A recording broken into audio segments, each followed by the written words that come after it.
15 বছর ধরে যারা গুমের সাথে জড়িত এবং যারা আয়নাঘর বানিয়েছে তাদেরকে 24 ঘন্টার মধ্যে গ্রেপ্তারের দাবি জানিয়েছে নিখোঁজদের পরিবারের সদস্যরা।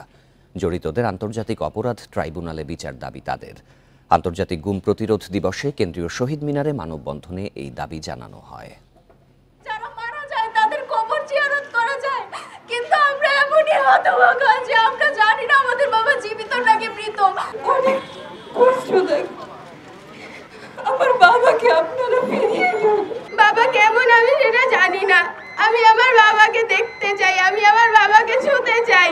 চেনার আগেই হারিয়ে ফেলা বাবাকে ফিরে পেতে ছোট শিশুর এই কান্না যে কারো মনকে নাড়া দেবে, কিন্তু 15 বছরে এমন শত শত স্বজনের কান্না মন গলাতে পারেনি কর্তা ব্যক্তিদের। বাবা, ভাই, বোন বা প্রিয়জন কোথায় আছেন বা আদৌ বেঁচে আছেন কিনা তা জানার জন্য কয়েক বছর ধরেই সরব এই মানুষগুলো। 5 আগস্টের পট পরিবর্তনের পর নতুন আশায় বুক বেঁধেছেন তারা।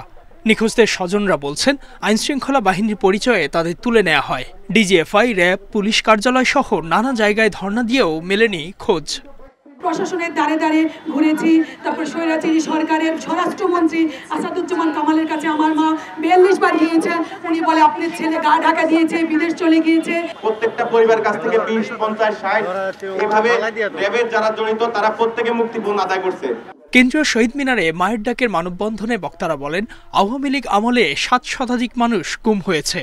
স্বাধীন দেশের নাগরিককে এভাবে গুম করা মানবাধিকারের চরম লঙ্ঘন বলছেন তারা। ওদেরও প্রতিটা গুলি, প্রতিটা হত্যার বিচার করতে হবে। আমরা চাইছি ওই মানুষগুলো যারা মারা গেছে তাদের পরিবারের প্রতি সরকার যত দৃষ্টি রাখে। আদালত এই ব্যাপারে একটি নীরবতা পালন করেছে। সত্য উদ্ঘাটন না করতে পারলেও সে ব্যাপারে অন্তত একটু এগিয়ে যেতে পারত, দরজাগুলো খুলে দিতে পারত। তারা কেন এটা করেনি এই বিষয়গুলো আমাদের জানার দরকার। ডিজিএফআই রাষ্ট্রের চেয়ে বড় কোনো প্রতিষ্ঠান নয়। সুতরাং যেই সমস্ত অফিসার আয়নাঘর বানিয়ে আমাদের শ্রেষ্ঠ সন্তানদেরকে, আমাদের ভাইদেরকে বন্দী করে রেখেছে, তাদেরকে আগামী 24 ঘন্টার মধ্যে প্রত্যেককে আটক করতে হবে। সরকারকে আন্তর্জাতিক অপরাধ ট্রাইব্যুনালে তাদের বিচার করতে হবে। অন্তর্বর্তী সরকার যাতে গুমের সাথে জড়িতদের ছাড় না দেয় সে দাবি জানান নিখোঁজদের স্বজনেরা। Ijazur Rahman, independent news, Dhaka.